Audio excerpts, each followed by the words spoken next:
Via Yorubas, Igbos, Hausas, and whatever ethnic group you belong to. When I speak of regional government, a lot of people believe that, okay, I want to divide the country, I'm not happy, I hate, or you hate the Hausas, or the Hausas hate the Igbos hate the this. That is not the point. The point is for us to eradicate and make sure that these criminal politicians are being removed from important political positions. I'm going to show you what an Igbo leader, one of the worst governors we have in the entire South, is being Hope Uzodinma, said about this protest. Because he has heard that the Igbos, said that they will not be part of the protest because of what? Because of how the government might turn around to blame them, which is what Bayo Onanuga, Tinubu's presidential aide, have started doing, trying to blame P2B and this. The Igbos said they are not going to be part of this protest. But Hope Uzodinma, the governor of Imo State, have now decided to take advantage of that particular statement or comment that Igbos are making. Look at what he said today. Look at what he said, that we don't know what Nigerians are protesting for, says Imo governor. I'm going to play the video for you to even see what he said with his own mouth, that he doesn't know why Nigerians are protesting. These are the kind of governors, these are the kind of people I said let us return back to regional governments and we will hold them accountable. He will no longer run to Abuja. He has no other place to run to. People will hold him accountable and tell him, since you open your mouth and said that you don't know why Nigerians are protesting, as if you are blind to the realities on ground. People are suffering. The inflation rate today is getting up to 40%. How much is fuel price? How much is the transport? And Hope Uzodinma opened his mouth to say that he doesn't know why Nigerians are lamenting or why Nigerians want to protest. These are people you call leaders, people that lack empathy. People that lack total empathy. That is why I said let us return back to regional government. Not because I want the Igbos to hate the Hausas or the Hausas to hate the Igbos or the not Yorubas to hate the this. You people should know that if whether you're an Igbo person or an Hausa person hating on another person, it does not change anything. These criminal politicians are united. There is no ethnicity or religion with the politicians between the north, the south, and the east, and the south. All of them are one. They will come together and embezzle your money and eat your natural resources. Then when they want to go back to the political position, they will come and tell you, hey, I'm an Igbo person. The Northerners don't want to chase me away. Don't agree. The Northerners will come and the Northern politicians will come and deceive the Northerners. Vote for me because I'm a Northerner. Don't vote for an Igbo person. Don't vote for a Yoruba person. These politicians are united together. They don't have ethnicity and religion among them. The only thing they know how to do is to share money. Meanwhile, you and I that can barely feed in a day are fighting for them. I'm not going to vote for this. I'm going to vote for this. You don't want to vote for competence, rather you're voting for a tribesman who is going to embezzle money and want to remember you again. I remember in 2022, the build up to the 2023 presidential election, Tinubu went to the north shouting Muslim ticket. People were clapping for him. And I told them, be careful. There's no place people buy bread cheaper. There's no religion or religion or tribe that buys bread cheaper than the other.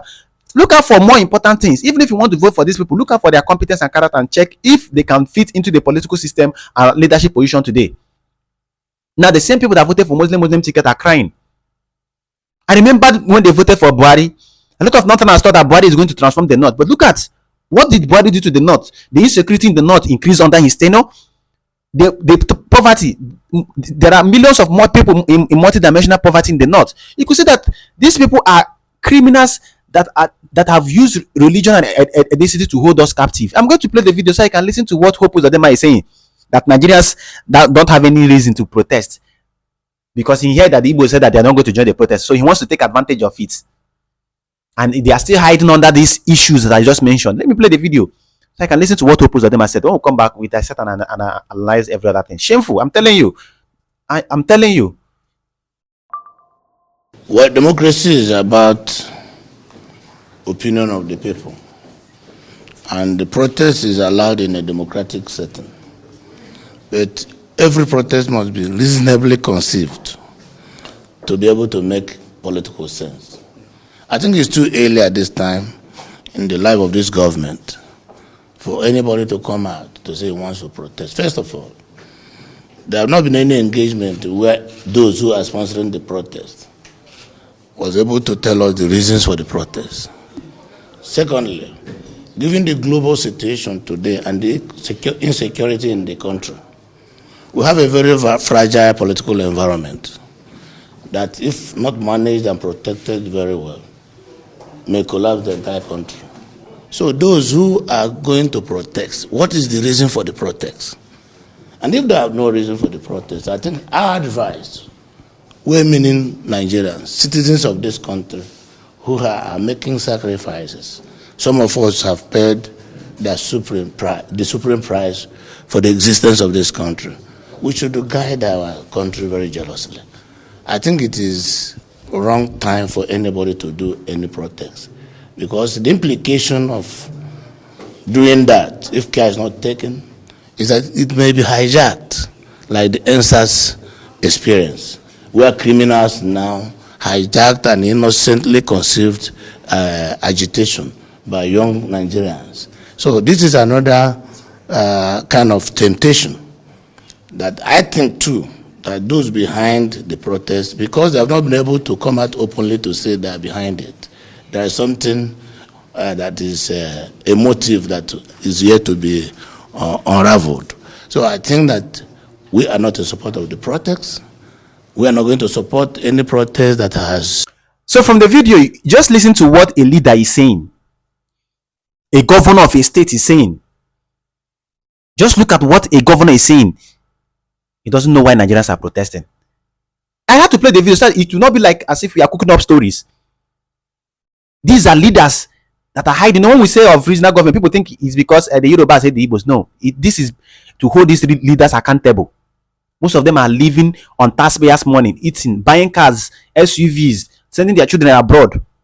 And he's opening his mouth to say that he doesn't know the reason why we are protesting. Well, when a lot of Nigerians saw the comment of Hope Uzodinma, they started commenting. Look at what this particular person said. This person said, another insensitive politician in Nigeria. This person said, they don't know because they don't care about the people. And they only surround themselves with people who blow praises, vuvuzela's day and night. And this is the truth. They are not in touch with the realities. Because these people, left and right, they surround themselves with, sycophants, people that will keep on praising them. You are doing well, even when they are not doing well. So they don't know what is happening. They don't know. And he's telling us he doesn't know why Nigerians are protesting. This other person said, of course, when you are all disconnected from reality, but you would surely know it by August 1st, the Supreme Court governor of Imo State. This person is saying that by August, that he will also know, that he will then know the reasons why Nigerians are protesting. Why Nigerians are protesting. Let me tell you something. I've often said it here. What is the point protesting for hunger? We need to protest for something that will make sure that these politicians don't ever have opportunity to be in such political position. That is why I said, let us return back to regional government. Let us fight for it and return back to regional government and ensure that we have constitutional reforms that will make it practically impossible for these governors or for this set of people to take over that particular political position. Because if he protests today against hunger and everything, has he practically solved the problem? Has he removed these corrupt people there? People that are hiding under the umbrella of ethnicity and religion. It has not practically, literally not done anything enough to remove them. But when you seek for constitutional reforms that will definitely transform the constitution and transform everything and make sure that there is a very rigorous path to becoming any elected official, at least regions will hold their leaders accountable. At least the regions will hold their leaders accountable. This particular man will not come out and say, because if he's not doing well, the regions will gather together and protest. He will no longer come out and hide under the umbrella of this and that. I can boldly and literally tell you for free. Well, on another developing story, P2B came recently and supported Dangote because this government is showing everybody shaking. Both the rich are crying, the poor are crying, everybody's crying in the country. You could imagine Dangote coming out, to start crying of how they are sabotaging his effort and the refinery in Lagos State and all that. The P2B came out and said that Dangote should not be vilified. Rather, he should be supported by the government agencies. Remember, the NNPC and the Dangote have been having a lot of fights and battles, to and fro. But recently, so P2B came out in support and lent his voice and told the government to ensure that they support Dangote in all ramifications, because his success is the success of Nigerians. Now, a lot of people started accusing P2B that why would he support Dangote, since in 2023 Dangote did not openly come out to show his support, that he should bear the consequences of his action. But look at what P2B responded. P2B said, "It is not about who supports me or not, but about the future of our beloved nation and the suffering masses." He said, "If everybody supports me politically, then there is something wrong somewhere. There must be people who, whether you are doing the right thing or not, will still insult you and call you names every day.